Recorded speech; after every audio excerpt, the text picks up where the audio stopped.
Good morning, and if I may, this is one of those days when you are going to say to yourself, I'm living in the future.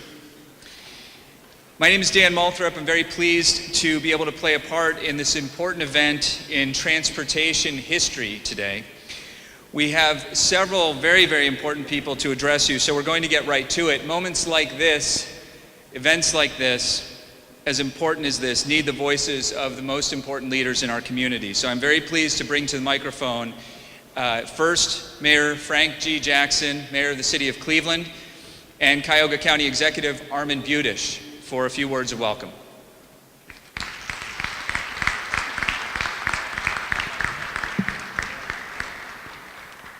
Good morning. And how are you this morning? Good, good.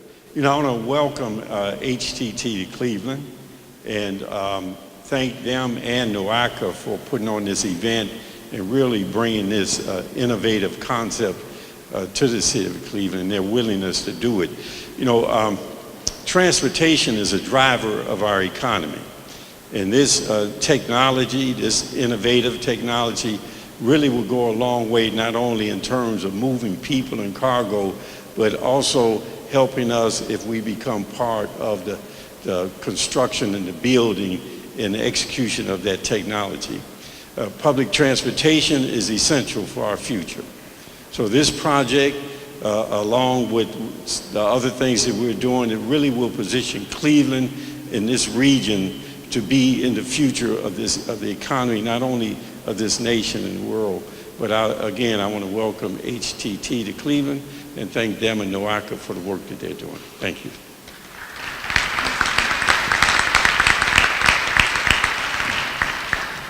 Morning, everybody.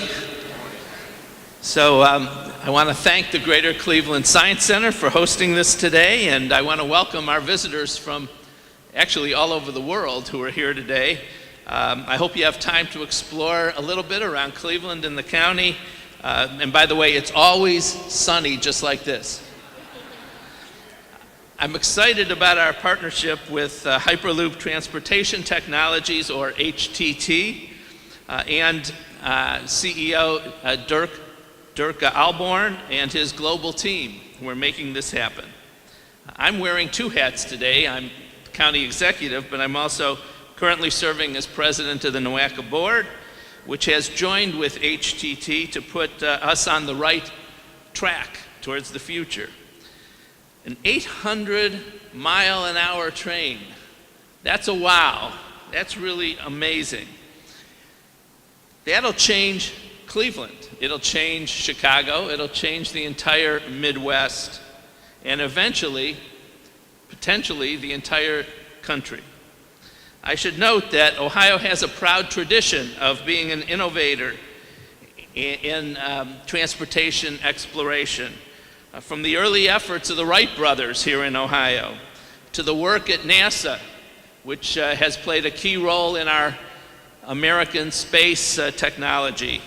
We know transportation and we know innovation. So I want to thank especially Grace Gallucci from NOACA and Dirk Alborn at HTT for their vision and for their very good judgment in choosing Northeast Ohio. Thank you.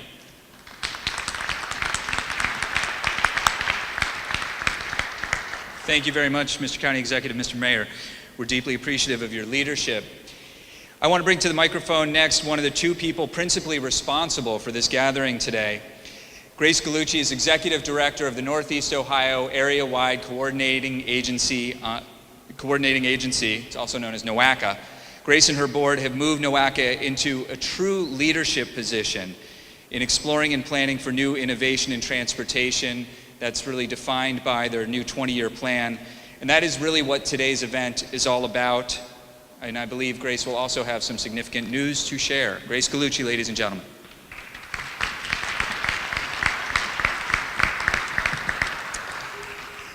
Good morning, ladies and gentlemen. Thank you very much for coming here today. Let me say from the onset that I've worked in the world of transportation for many, many years. I don't even want to tell you how many years. But what we embark upon today may be the most transformational initiative that I have ever witnessed. Hyperloop technology is real, it's achievable, and we in Northeast Ohio have a chance to play a major role in this partnership with Hyperloop Transportation Technologies. First, I would like to recognize and thank the NOACA board. We have some board members here that are representing our organization. Of course, the President and County Executive Armin Budish, Mayor Frank Jackson, Chief Valerie McCall, Commissioner Dan Troy, Commissioner Ted Kalo, Commissioner John Hamercheck, Mayor Michael Brennan, and alternates Mark Cunningham, Dick Heidecker, Vail Vandersam for Mayor Rittenauer. I don't know if I've missed anybody else. Okay, great. And to Dirk, I'm so very pleased that we've been able to form a working relationship with your company based on our mutual interest in making Hyperloop between Cleveland and Chicago a reality. I'm delighted for all the support our efforts have attracted. And this is still early. As the agency charged with envisioning, planning, and allocation of federal resources for transportation funding in Northeast Ohio, we at NOACA could not be more pleased to be here today. Today represents the beginning of what some are referring to as the fifth form of transportation, and we are doing so at a critical juncture in the nation and in the world's history for transportation and other technology advancements. People previously have been connected by water, traveling the high seas with ships, by railroad, traveling by trains, traveling by automobile over the national highway system, and by airplanes and air travel. Next up, tubes, pods, and Hyperloop. The demand for new technology that strengthens the economy, improves quality of life is happening everywhere, from the way we shop to the way we work and learn. So why should our demand for improved transportation be any different?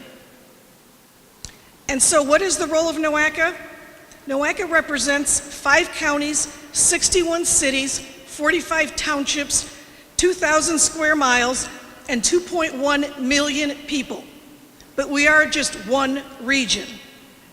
The Great Lakes mega region represents a $15 billion transportation market with tens of millions of tons of cargo and millions of passengers connecting to the cities within the region every year. And when we speak of the Great Lakes mega region, we are talking about the federally defined megaregion that includes both Cleveland and Chicago. And technologies like the Hyperloop can take our overstressed infrastructure through the 21st century and beyond. At NOACA, we believe investing in projects that promote mobility options and improve the quality of life. What the Hyperloop represents to Northeast Ohio, however, is so much more than just speed and efficiency. It's more than just access and mobility between the 2 major points of Chicago and Cleveland. It opens up our region to the rest of the Midwest, connecting all of us in a network of technology. If you haven't had a chance to look yet at the map to my, I guess that would be my left, please do so. That is NOACA's proposed Midwest Hyperloop network that will be included in our long-range transportation plan. But this network of technology is expected then to provide access to additional resources, to move people, and have access to jobs. It will connect us to Chicago, giving us meaningful access to the largest economy in the Midwest and the 3rd largest economy in the country. And it's not just about getting us to Chicago. It will expand access for Chicagoans beyond their own world-class facilities to be able to enjoy Cleveland's world-class treasures, such as the orchestra, the art museum, and medical facilities, along with much more. What the Hyperloop means for transporting people and goods could be truly transformational, and we are happy to be leading that effort. NOACA has a very forward-looking and thinking board of directors that has played a that has positioned us perfectly for this opportunity and this leadership role. These public officials have carefully navigated us to this point, and now they have authorized us to enter into the first of its kind agreement, and I applaud them for their willingness to look to the future instead of the past or even the present. I personally thank them for their support as we all move forward together. We are grateful to our board members and the leaders here in Greater Cleveland. Without all of you, these tremendous strides could not happen. So with this tremendous amount of excitement and interest in transportation technology, we are very pleased to be working with so many wonderful partners in this venture. And that statement now leads me to a very exciting announcement. One of our partners is committing to this project in a very, very, very big way. I'm happy to make even more news today by announcing that the Cleveland Foundation has awarded NOACA a grant in the amount of $200,000 to partner on this Hyperloop venture.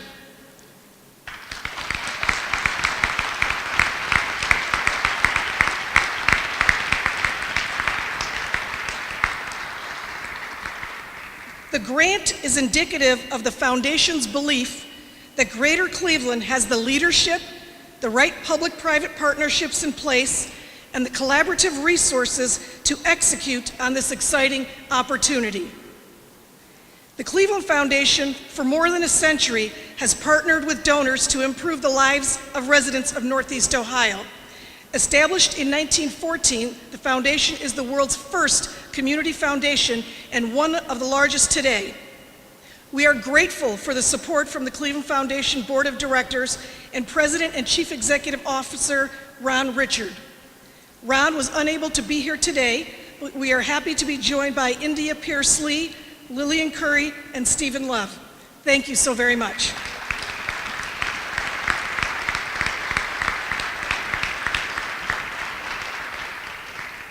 It should be no surprise that so many public and private sector leaders are excited about Hyperloop.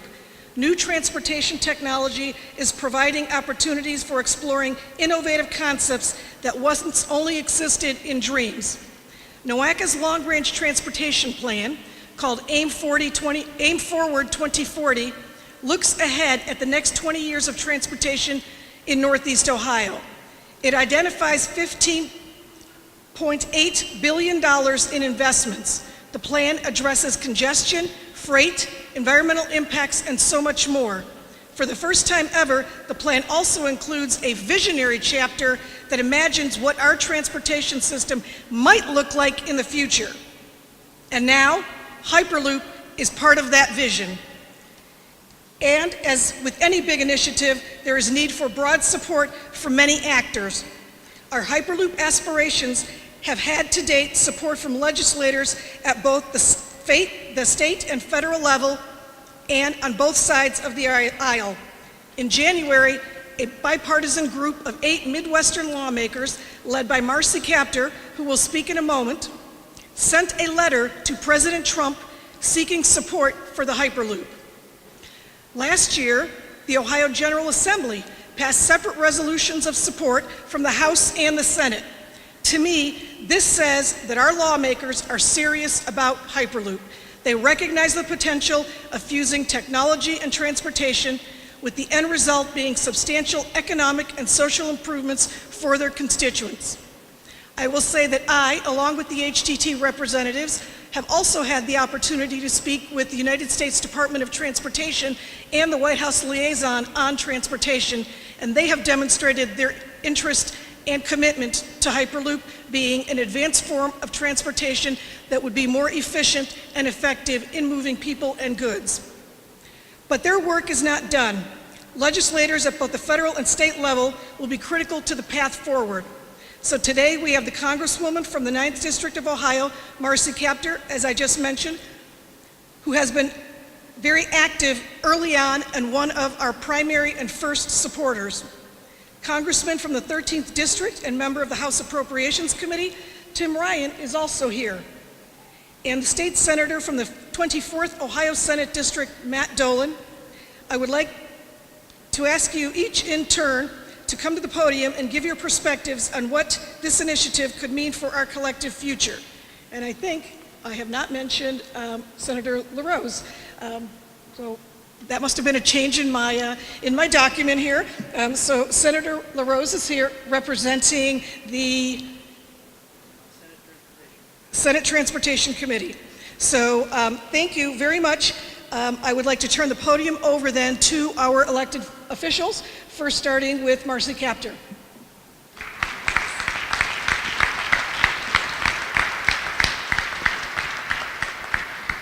Thank you, Grace. Every community in America should have a Grace Gallucci and should have a NOACA. Thank you for your leadership.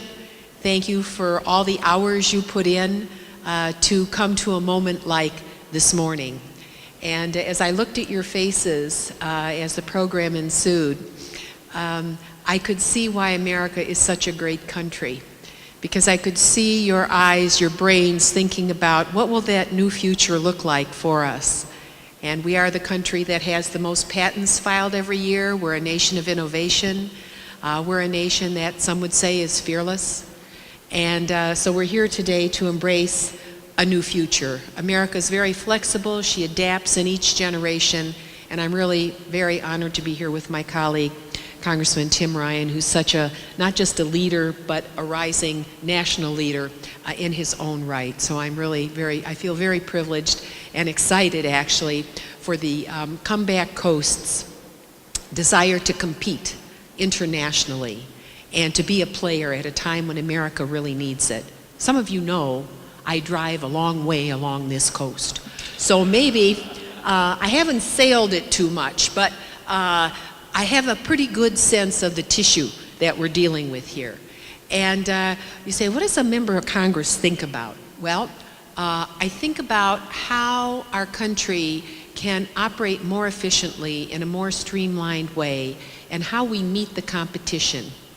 And believe it or not, we represent a very constricted corridor. Most people do not realize how much freight moves through here. And on the other side of Lake Erie, on the Ontario side, what happens up there? Ohio and Ontario could become their own nation. It is so big. But the lake, as beautiful as she is, and as much as she is in need of our special help environmentally right now, becomes a barrier to competition. And one of the things I worry about, quite frankly, is how does the St. Lawrence Seaway Development Corporation compete with the Panama Canal? How do our constricted corridors at Chicago and at Detroit and at points east, how do we modernize in order to move cargo and people and manage to compete with what is developing south of us at the other end of this continent? And it is one powerful set of interests operating there. So as we think about this Hyperloop, along comes brilliant inventor, Mr. Musk, and all of his associates, and tosses some ideas out that challenge us to think about how we move ourselves, our vehicles, cargo, globally. And I am just so thrilled that we can be a party at the national level to a new transportation bill and to ongoing efforts at the Department of Transportation that on a bipartisan basis, Ohio members are paying attention. So Grace mentioned the letter that we sent to the Trump administration. That letter was signed not just by Tim and myself, but by Congressman Gibbs and Congressman Stivers on the other side of the aisle here in Ohio. And we believe that we have the kind of coalition and understanding that can help wed the brilliance of the scientists of this region, that include those who are representing the Ohio Aerospace Institute and NASA here, the fantasy and the real adventure of companies like Cedar Fair, where over 3 million visitors pour into Cedar Point every year to ride on rides that I will not go on anymore. But they think, both Cedar Fair and NASA think about distances and time traveled and how you move people and have some fun doing it while you're at it if you're in the Cedar Fair business, and how we extend that fiber from Cleveland west to Chicago, and then maybe even over or under Lake Erie, or over or under our turnpike or rail easements that exist in this part of the United States of America, and truly find a way to help this Great Lakes nation in which we live become the most important player in the world. She already is the second or third largest. So we just want her to be at the top, at the top. Thank you very much for being here today. Know you have our support.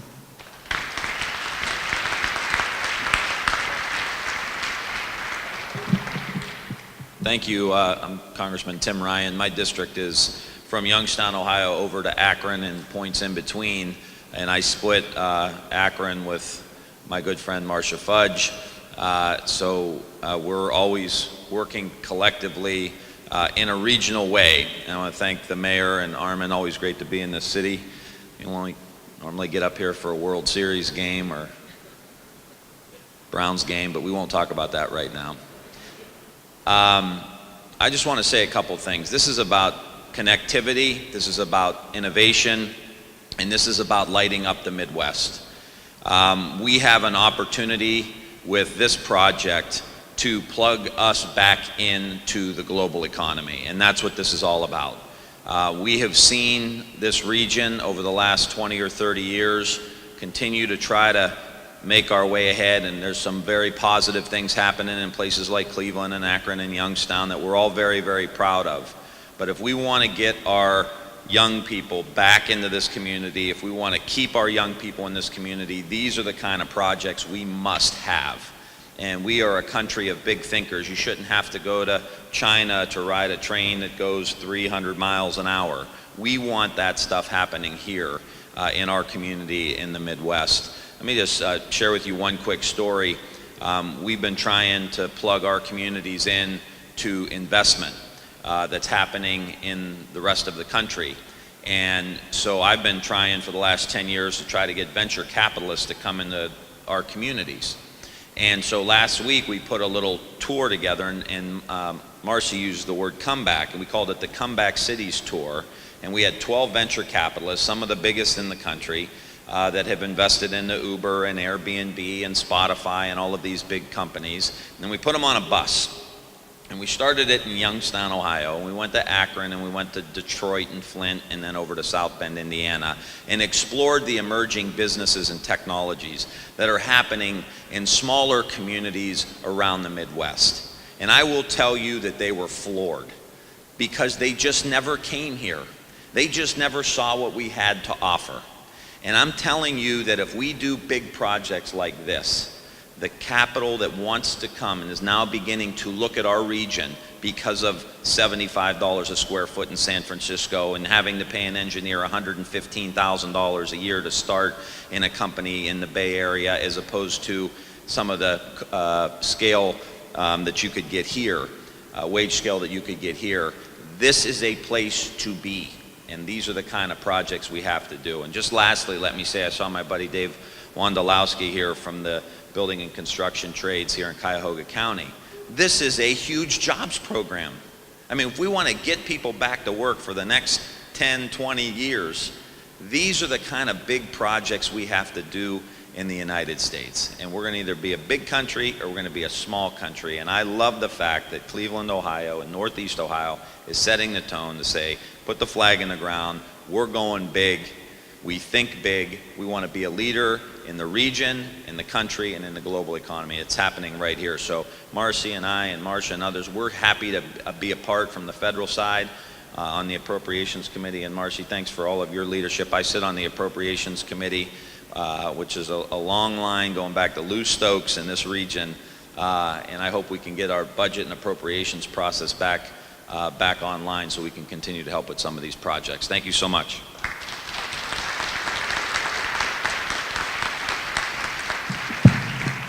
Good morning. A couple thoughts. One is I think we all need to tell Congressman Ryan there are 81 opportunities this summer to come to Cleveland and watch the baseball team before they get to the World Series. So And speaking of the World Series, do we need any other reason to encourage Chicagoans to come to Cleveland? Didn't they show us they know how to do it en masse? So I say that because this is more than a transportation project to me. This is a statement that Cleveland and Northeastern Ohio and Ohio is not just living in the future, as Dan said, but we are investing in the future. We are investing in the future jobs and technologies. And as Congressman Ryan stated, who's paying attention to that?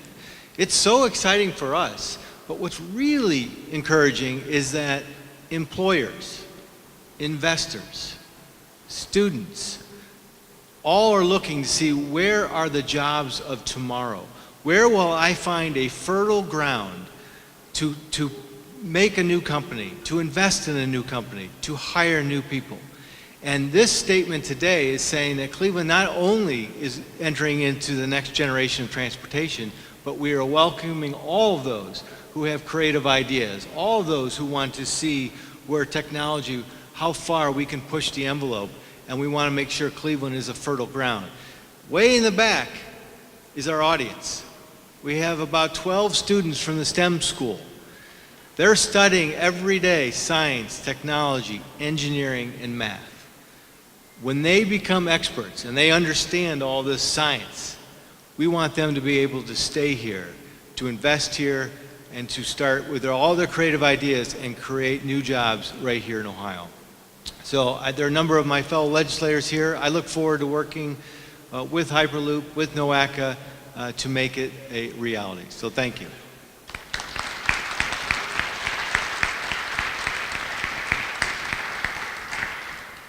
Well, hey, good morning, everybody. My name is Frank LaRose. I chair the Senate Transportation Committee, and I represent Summit, Stark, and Wayne County in the state Senate. And so I was, this is an interest of mine and has been for some time, Hyperloop technology. And I started talking to my office team about it a couple of years ago. And I was trying to explain it to them, and I said, it's kind of like that thing at the bank where you put your money in and you send it and it goes as fast as it.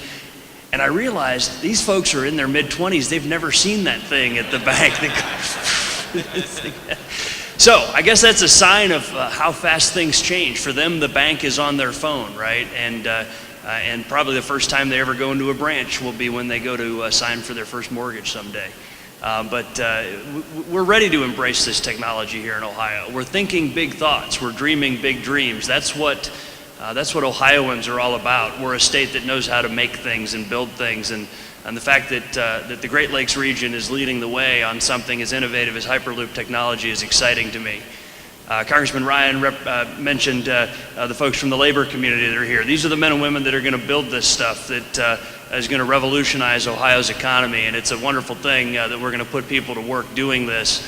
It's a great thing that you've got collaboration from not only the public and private sector, but really all levels. You've got state, local, federal government all represented here, Republicans and Democrats. You've got folks from business and from academia. If you look at the list of collaborators up here, it's some of the best entities in our Northeast Ohio society, and that's something that to me is really inspiring. I want to see this be a reality because as Senator Dolan mentioned, these young men and women in the back that are Ohio's future, Northeast Ohio's future, they're studying science and technology because they recognize that that's going to be a great way for them to build their careers into the future. We need them. We need them to be engaged and to build their careers here. One of the reasons why I got involved in government in the first place is I saw too many of my fellow classmates that were leaving Ohio to go build their careers out of state.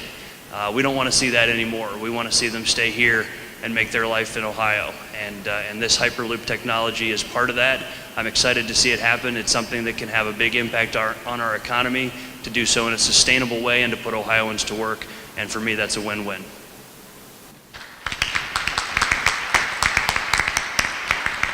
Thank you very much, Senator Dolan, Senator LaRose, Congressman Ryan, and Congresswoman Capter. Your leadership here is deeply appreciated. Senator LaRose, you mentioned the pneumatic tubes, the swoosh. I asked my daughter yesterday, I said to her, there's this thing tomorrow with the Hyperloop, and I'm not entirely sure I know fully what it is. And she's like, oh, Dad, it's this thing. She's 11 years old. She's like, her eyes got huge. And she said, it's this thing, it's a big tube, and it goes fast. And like, wow. Anyway, so yes, we are living in the future, and this is really exciting. Listening to everybody talk about this, I really can't believe this is happening, and you guys have a lot of work to do. There's a number of, in addition to the elected officials on the stage here, there's a number of other elected officials in the audience, and I want to take a moment to acknowledge their presence here and thank them for their presence. State Senator from the 21st District, Sandra Williams. State Senator from the 23rd District, Mike Skindle. State Representative from the 8th District, Kent Smith. State Representative from the 13th District, Nikki Antonio. State Representative from the 12th District, John Barnes, and also from various counties, we have Lake County Commissioners Dan Troy and John Hamercheck, and we also have Columbia Township Trustee Mark Cunningham, Akron Mayor Dan Horrigan, Bay Village Mayor Paul Kumar, and from Cleveland City Council, we have Tony Brancatelli and Blaine Griffin. Now, I am sure at moments like this, when we're updating our list, there's somebody I've forgotten, and if we have neglected to mention you, I apologize, but please, everybody, give them a round of applause and thank them for their service.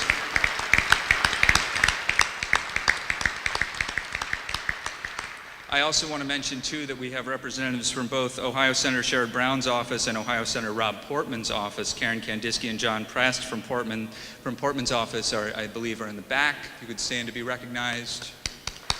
Thank you. Now, from the speakers we've heard so far, I think we're all getting a sense of the broad and committed partnerships, both from the public sector and private sector as well, so that we can move forward on Hyperloop technology here in the great state of Ohio. But now we need to hear from some of the tech folks, the brains who are working on this, the engineering and so forth. We have representatives from the aerospace world, Jeff Folk of the Ohio Aerospace Institute, and Bob Durgo, who's chairman of the Great Lakes Hyperloop Consortium, which has 18 member organizations. Jeff and Bob will talk from the aerospace perspective, and then we'll go directly to a brief panel to address some of the questions that are certainly out there. So Jeff, please come up and get us started. And don't make it too complicated, because thanks. Thanks a lot, Dan. Yes, again, good morning, everyone. My name is Jeff Rolfe. I'm from the Ohio Aerospace Institute, which is a little place just outside the back fence of NASA over on the west side. But today, I'm more about being Ohio proud. As I look around, I see a group of citizens, legislators, folks from business who care very much about our great state. And they're here to work together on behalf of the persons they represent, to welcome Hyperloop Transportation Technologies in NOACA in the signing of their public-private partnership. Behind me and around me, you see some red folks and some blue folks who put aside their differences to do great things for Ohio. In Ohio, we work together, as you'll see every day, HTT, when you start to work with us. At the Ohio Aerospace Institute, I'm also proud to represent hundreds of Ohio aerospace companies, large and small. And to the STEM students in the back, by the way, Ohio is indeed the #1 state provider to both Boeing and Airbus. We have a lot of aerospace companies here, so if you want to stay here, aerospace is a great way to go. The folks in these companies, these aerospace companies that we represent, they're the kind of people that will help HTT in its quest to build this engineering marvel by providing the technology, know-how, infrastructure, and workforce as they design and build to make this vision a reality. And just as we're proud to help you build the conduit that will join the major commercial and industrial centers across the Midwest with our regional partners, we look forward to enjoying the amazing opportunity to travel the Hyperloop. 7 minutes to Cedar Point or Chicago in a half an hour. I looked it up. I believe I can actually get a Chicago deep dish pizza more quickly than most of the local places will deliver to my home. So HTT, we're here to support you, and we look forward to the day very soon when you will be Ohio proud as well, so thank you. And the next speaker, I believe, is not Bob Durko. It's actually my friend John Sankovic from NASA Glenn, who's the Center Technology Officer.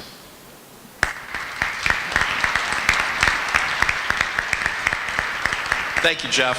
I appreciate the invite to be here when you were asked to bring NASA. I hope that when the HTT folks flew into Cleveland Hopkins, the first thing that greeted them when they looked out the window was NASA. So as you look out the window, there's the big NASA meatball on the hangar. And we've been here for 77 years.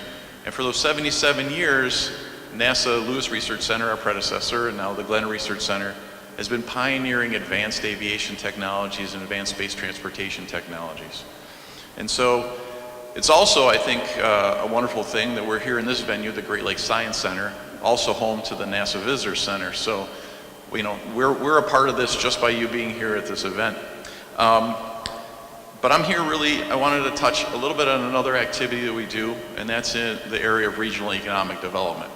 So although I mentioned we've been here for 77 years, pioneering advanced technologies for transportation, for many of those years we've been solving those national problems in the aerospace sector and for the government.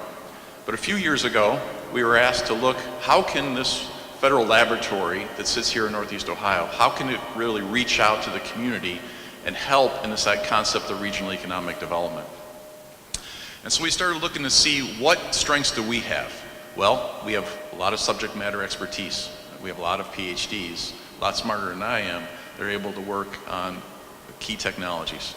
We have world-class facilities, both here at our campus right outside the airport and also at our second campus in Sandusky. Plus, we can reach out to the entire NASA network of 9 other field centers. We also have the ability to bring to bear our intellectual property. NASA has a portfolio of over 1,500 patents. Ourselves here at Glenn, we have over 250 current patents available to industry to help spur American innovation. And so where we used to only license 0 to 1 technologies a year for about 73 of the 77 years, we really stepped up the game a few years ago, getting over 50 of those technologies out in 1 year. And so those are the type of things that we're really looking to do in this region. Hyperloop has really reached out to us, and we're happy to help American industry to develop new technologies to take what the government's already invested in and expand that. So with that, we bring several core competencies in air-breathing propulsion and power and technologies, in material science, in physical sciences and biomedical technologies for space, tying right into the world-class medical institutions here in Cleveland, and also in advanced sensors and communications. So you're going to want to be able to have Wi-Fi as you're zipping along in that half-an-hour time frame on the way to Chicago. So thank you very much for inviting NASA to be part of this event. Again, we're very excited to be able to open up our technologies and look to see how we can support some of these advanced transportation technologies and really take the region to another level. I think it's also great we have the Mather right here, so we can see the transportation, early transportation and current transportation on the Great Lakes. We've got Burke Lakefront Airport there with the aerospace, and then the train tracks all around, so it brings all those things to bear, ready to move on to the next generation of transportation technologies. So thank you.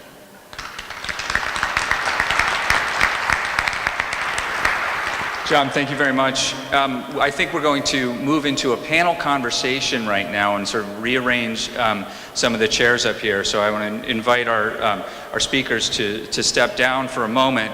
While they do, and while we begin to rearrange things, I want to thank again the Great Lakes Science Center for hosting us, and Great Lakes Science Center President Kirsten Ellenbogen for their hospitality today.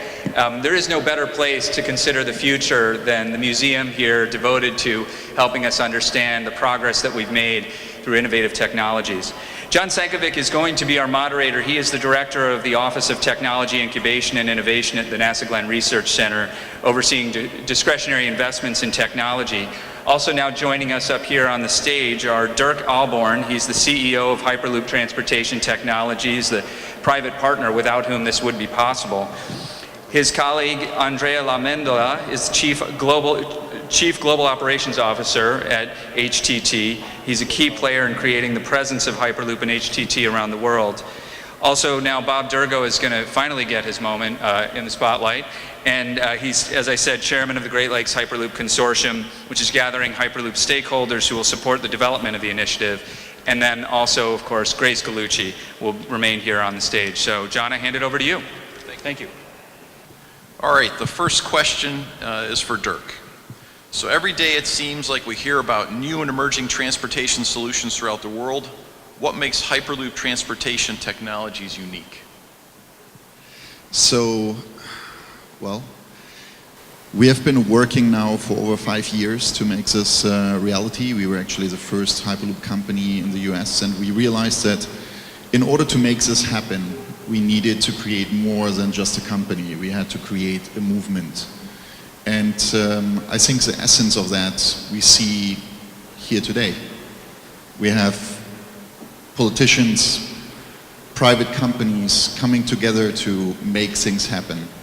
And that's the essence of our model. That's how we work. We have over 800 people all around the world, 47 companies that are part of our company and working in exchange of participation in the company, plus a community of over 300,000 people. And yeah, now I hope all Cleveland as well. Thank you. Okay, the second question is for Grace. As governments across the country turn to innovative partnership structures to create infrastructure projects, what does NOACA see this P3 agreement accomplishing, and why this public-private partnership structure? You know, public-private partnerships have been proposed for many, many years at the federal level, and they're very difficult to execute. They're difficult to execute for a number of reasons. In our area, it's generally because we don't have the projects that are conducive to a revenue stream. What makes this one a unique public-private partnership for our region and why it will be successful, there are many reasons, starting with that revenue stream. This is the kind of infrastructure project that is perfectly situated for a public-private partnership because you need both the government and the private sector to develop this kind of new technology and the infrastructure and regulation that go with it. There will be most likely some infrastructure components that will be either owned by the government, built by the government, and much of it then being owned and operated by the private sector. And so then it would make sense that when we're starting with the feasibility study that we look at everything that would be required in that kind of public-private partnership development to determine how we would develop and implement that structure. So I think you start with the revenue stream, you look at how we can both put funding and responsibility and jurisdiction into it, and I think that's why this works. Excellent. Okay. Question 3 is for Andrea. As Hyperloop TT's first project within the United States, what factors went into your decision for choosing to start in Ohio? Well, as Grace was mentioning before, here there is a big demand. People, freight. I think that 1/3 of the freight of the United States is actually handled in the Great Lakes region. So it's of course it's an important factor. What we are really excited about is actually the ecosystem. Here we can find like companies and expertise to cover from research and development to production to testing. It's a great talent pool. People, hardworking and talented people. And of course, the political support is an important factor. We'll need to work on regulation, we need to work on a legal framework, and we need the support of the legislator, and that's why a P3 is such an important step for us. Excellent. Okay. And Bob, please tell us about Great Lakes Hyperloop Consortium and what advantages these companies and universities bring to the table. Sure, happy to. Yeah, the consortium is a gathering of industry, academia, and various public and private entities that are pulling together their expertise, their competencies that are relevant to the Hyperloop to try to make it become a reality and be sustainable. And as it was mentioned earlier, we have 18 members of the consortium right now, a broad spectrum of entities. And I envision it's just going to continue to grow because the whole theme today has been the excellence that exists in the Great Lakes region regards to our capabilities to do something like the Hyperloop. I mean, across all the states in the Great Lakes, but in particular Ohio, since we're here, if you think about the state, the front end, or going north to south, we have bookends of NASA Glenn, from John's representation here, and then on the south end we have the Air Force Research Lab. And then everywhere in between, part of our current consortium members include universities, University of Cincinnati, Wright State University, so the south end, Ohio State University. Is that the University of Cincinnati guys right here? Yeah. And these guys drove all the way up from Cincinnati, the University of Cincinnati Hyperloop team. And and then University of Akron, and then we have national labs as well, or national centers of excellence, the Manufacturing USA Centers of Excellence, with America Makes, the Youngstown area that Tim Ryan was speaking of. And actually there's 5 of those similar centers on the Great Lakes, one in Chicago, one in Detroit, and a couple up in Rochester, as well as the Youngstown one. So on and on and on then. So all the entities that are needed to make this thing real exist here in the Great Lakes. And we can do this, and we can make it, we can build it, we can do it, and we can make it sustainable. So I think that's what's so unique about this region, and I think that's what brought the HTT to it. Andrea, back to you. What do you think of the Great Lakes Hyperloop network concept and the unique communities that will be served? We fully support the network concept. I think we should start thinking since the very beginning about this opportunity to connect the entire Great Lakes region as potentially to be the first corridor to connect the United States of America, East and West Coast.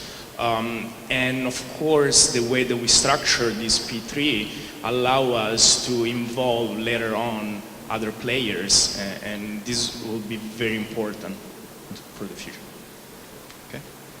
Grace, what is the difference between this project and some of the others in the U.S. that have been announced? I think the biggest difference is the type of P3 and the collaboration that's involved. And also very specifically, the ecosystem, as Andrea has already mentioned. So there are about a handful of corridors being proposed and feasibility studies being proposed throughout the United States, and they are entirely about the transportation component, getting from point A to point B. So the mobility and the access are, of course, a primary reason that you would want to implement a Hyperloop. But what makes this unique is that this Hyperloop also then and this is part of HTT's strategy and their business model, will integrate the manufacturing and supply chain components of our region and the entire Midwest region into this project. So then we're talking about not only building something that will give us opportunities for more jobs or different educations or higher educations and better access to health care. We're also talking, and by the way, the better access to health care was for everybody else who can now access Cleveland. And so looking at those points, it's really about how this will evolve into a region that is about Hyperloop. You know, Detroit is the motor city. This could make Cleveland the Hyperloop city. And because of how we're looking at that. So I think that's what makes it unique. And the collaboration, most of the other Hyperloop proposals were part of a contest that was out there. And so some of them have not even really been selected. They're just proposals, where this is an actual bona fide P3 proposal that we are going to execute. It certainly is an exciting project, and it's really exciting to have all the aspects of government, academia, and industry involved. This one's back to Dirk. So again, this one's tied, I think, really into your long-term vision. So what are your long-term objectives? Well, to start, we want to build a Hyperloop, right? Get it done. I think that we're here in the region to really show that this can be done in America as well, that it makes sense, that we do not need politicians, or let's say we need the politics to be part of this, but we don't need government subsidies. We can, through innovation, through technology, through collaboration in the different industry, we're able to build a system that makes economic sense, which today we don't have. No rail line, no metro line in the whole world makes sense. We're losing money continuously. We want to solve the passenger experience. We want to build something that people actually can enjoy. We want to build something that connects with all the existing modes of transportations, that fits into what is already there. We need to take a look into the first and last mile, because yes, if the pizza can come from Chicago to Cleveland in 26 minutes, but then from the station to your house it still takes you a little bit longer than half an hour, might be called by the time it arrives. So you need to literally look into everything, and everything needs to play together. So transportation, I think, today doesn't work. It doesn't make sense. It's not working anymore, and through all of the companies, all the people, all of the next generation, all of the young kids that are sitting here, for example, that are thinking about new ideas, new concepts that are not stuck in the past, we can literally reinvent how transportation looks like. And Cleveland has done that in the past, so we're looking forward to do it again. So I have some aerogel insulation technologies to keep that pizza hot all day, so we can solve that for you. We can talk about that a little later. Okay, for Bob, why is Meggitt Aircraft Braking Systems involved, and what's your objective? Sure. We're a member of the consortium that we mentioned, and just like any member of the consortium, as I mentioned, has certain skills, expertise, competencies that they bring to this solution. And for Meggitt Aircraft Braking Systems, we're one of the world leaders in aircraft wheels and brakes. And so we're always looking for opportunities to grow the business and going to adjacent markets. And the Hyperloop is an excellent adjacent market to what we do in aviation. It's in essence, it's kind of like a train, but it's kind of like a plane too, as it flies through this tube. And so that aspect of it fits nicely with our objective to grow the business. So I reached out to Andrea some time ago and see if there was any interest in HTT considering us as the wheel and brake supplier for the Hyperloop for HTT. And sure enough, we came to an agreement, and that's the path we're taking. So we're going to develop the braking systems for the Hyperloop. So just a side note, this is not in anything here. Bob's been a tremendous spokesperson for the project. He's been tireless, constantly keeping me updated, and I'll never forget a conversation that we had. So I was talking to Bob, we were talking to some other applications in aerospace, and he was mentioning Hyperloop and how excited he was, and I asked him that actual question in our small conversation, and because you think of Hyperloop, everybody's going so fast, just so we talked about the 11-year-old, but Bob understood the business aspect, and he said, we make brakes, so everybody's eventually got to stop. So congratulations on that agreement you have. Back to Andrea. So what are the major project milestones of Hyperloop TT anticipates between the commencement of this agreement and the eventual construction of the system? Yes, so next step is to create an RFP. We would like to involve engineering firms in this project, local and more like national. This is going to be probably in the next month. Then after that, based on our experience, usually 6 to 9 months to perform the feasibility study. And after that, we'll start the next phase. Of course, the intention is to build it, and we are going to work very closely with the public to create the framework, the legal and regulation. It's going to be one of the most important aspects. So there's going to take some time to make sure that we have a solid plan. Hopefully in 3 to 5 years, we might have a Hyperloop here. That's the goal. That's excellent. Okay. Back to Bob. So what are the biggest obstacles in getting the project off the ground? From my perspective, I think it's mentioned earlier too that the technology is a lot of it's not new technology. It's just being using the integration of the various pockets of existing technology to bring it together in the Hyperloop. So I don't see the technology as being a hurdle necessarily. It has to overcome. And the skill sets and the industries that we all have been talking about that exist in the Great Lakes region are best in the world, bar none. So that I don't see that as an issue making this thing happen. Andrea just alluded to is the regulatory aspect. I think is probably going to be the initial biggest hurdle that we have to overcome because it's just work that needs to be done. This is all new transportation method. So that has to be buttoned up, getting the regulations in place, what's going to govern this solution, and then the right-of-way aspect of where it's going to be applied, making sure that those exist and everybody's in concert for making that happen. That's my perspective. Okay. And then Dirk, what sort of economic opportunities do you see this project creating, and when will we start to see some of those opportunities?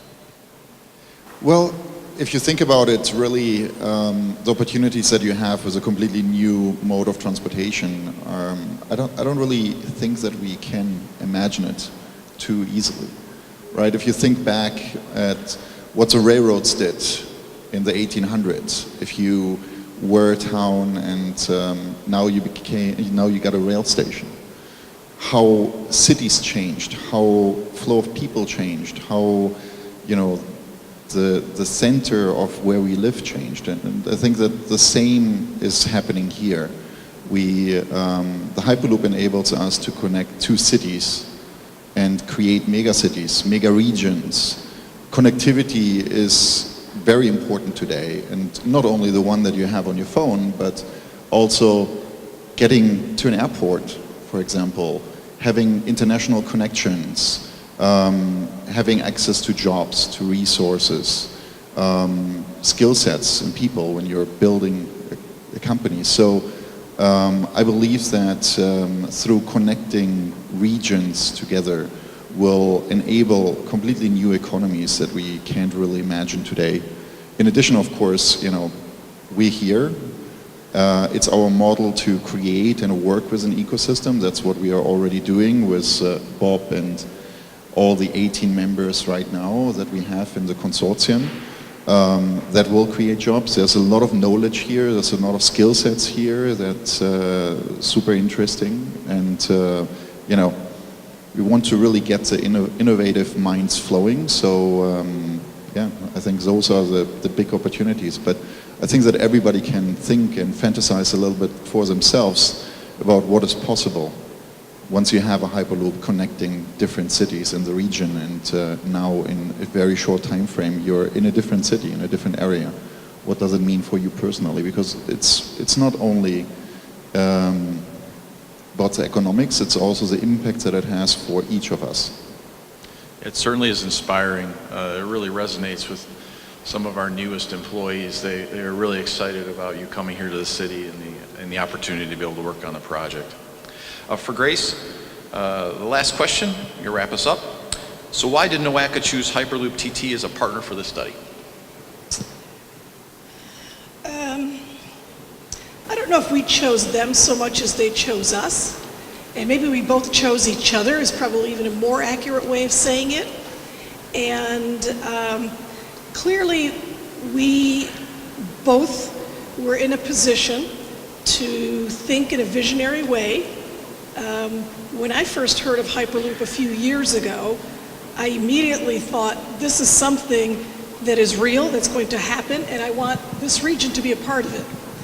And when HTT started looking for a corridor in the United States to explore, and they found their way to the Midwest and started learning more about the Midwest, and we even started collaborating on our early discussions about what would be a good landing place. And I will say initially, the conversations were more about general collaboration. They were not initially about the corridor.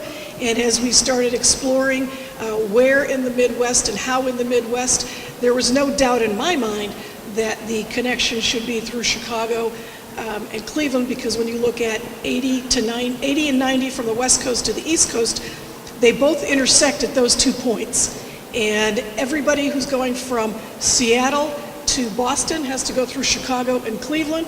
Everybody that's going from San Francisco to New York has to go through Chicago and Cleveland. So it made a lot of sense on a lot of levels.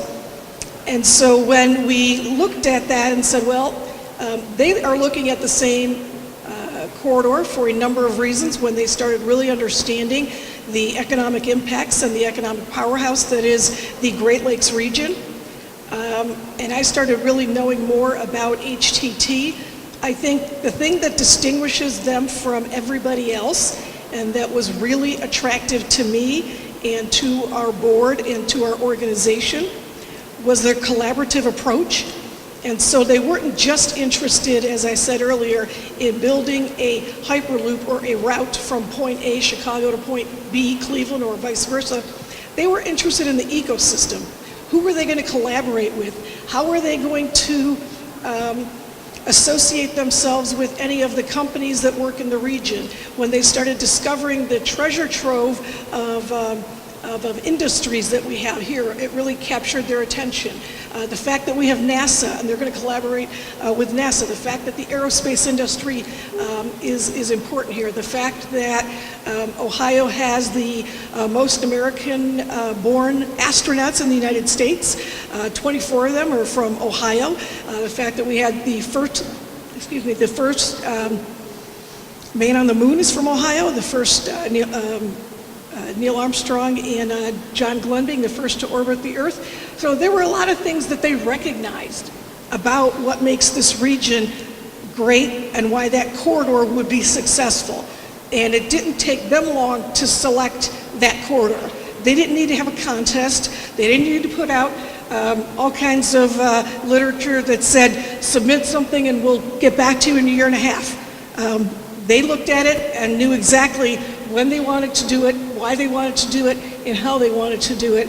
And certainly when an organization is that certain about something that is this powerful in terms of transformative, I certainly want to be with them. Thank you. And I think the theme is absolutely correct. This is truly a historic moment. If you look around the room, you see all the different components coming together for the region supporting this project. So I look forward to your progress. I wish you well. I'm happy to be partnered with you. NASA's happy to be part of the Hyperloop team. We have a Space Act agreement in place as the agency.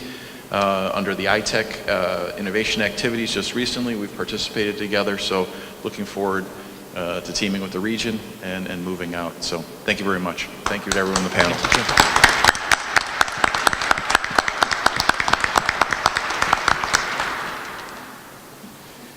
Thank you very much, John. Thanks, everybody. I neglected to mention earlier that Lake County Commissioner Tim Kalo is also with us, and we thank him very much for that. I don't know about the rest of you, but I've got like this vision in my head right now of raw material coming through the port and supply chains coming into Cleveland and material getting, and this whole thing being built here. And if this is done right, this has the potential to just have a tremendous impact on the city, the region, the state, and all of the Great Lakes. So I think right now, do you have one more thing to say, Grace? I do. When you were talking about the port, I saw Will Friedman here, so I wanted to recognize Will Friedman, the Executive Director of the Cuyahoga-Cleveland Port Authority and also a member of NOACA Board. Yes. And I understand there may be some paperwork to get signed in a sort of official manner. That's what's next. So while there's going to be sort of a photo opportunity for an official signing of documentation of all of this, which is extremely exciting, the rest of us are all invited to view a short video that's been produced just for this event that's going to be screened up in the theater. So you go up the escalator, take a left, and follow the crowd into a really gorgeous theater that if you've never been in, you'll want to come back to. And it's a short film, only about 10 minutes or so, I believe. And then and we're going to adjourn from there. So, ladies and gentlemen, thank you very much. Members of the media, I think everybody is making themselves available to talk with you and answer any other questions that you might have. Thank you so much for being a part of this. Special thanks also to the Cleveland Foundation for their investment. It seems that wherever there's need, there you are. So thank you so much. Ladies and gentlemen, have a great day. Dreams come easy. Dreams of time travel, cloning woolly mammoths, and colonizing Pluto. Dreams where we zip across the country in tubes at 700 miles an hour, powered by sunlight and magnets. 5 years ago, it was literally just a dream. The problem is, when the time comes for all those dreams to get made, the dreamers don't know where to go. To build dreams, you go to cities unafraid of work and people known for making things. Big things like aviation and smaller things like tanks. The kind of talent that we have at our disposal here is amazing. I have been in transportation and infrastructure for over 30 years. Spent 17 years as a scientist and an executive at NASA. I'm the chairman of the industry-based led Aerospace and Aviation Council. I attended Yale University and started a career in aerospace at McDonnell Douglas. Where do you go to make dreams, to build them with metal and glass in your own two hands? You go to cities like Cleveland and Chicago, Pittsburgh and Detroit, places that have had dreams and then made them. We absolutely have the manufacturing. We have the raw materials. We do it cost effectively. We have a tremendous amount of work ethic and really, really strong resources. The Midwest is a place that drops a welding mask over its face and gets to work. And that's why we can't wait to build America's first Hyperloop here. It is quite amazing to see how many partners Hyperloop Transportation Technology already has with academic institutions, with government institutions, with the private sector. Flying 700 miles an hour through a tube using magnets and sunlight isn't a dream. It's a we're building this and coming to the Midwest to do it thing. We've already got a prototype thing. Millions in funding to survey it thing. First stop, Cleveland to Chicago in under 30 minutes, connecting the makers of muscle and metal and rock and brick and mortar of this country. You're going to see Hyperloop transition from what is in the past been perhaps a dream of how fast we can go, how can we send people more quickly to different places. It will eventually become a utility. This is something people will talk about for generations. When your grandkids are telling you about this new cool Hyperloop train they got to be on, you can say, you know, I was there when they just started. So let's get to work. This thing can't wait any longer.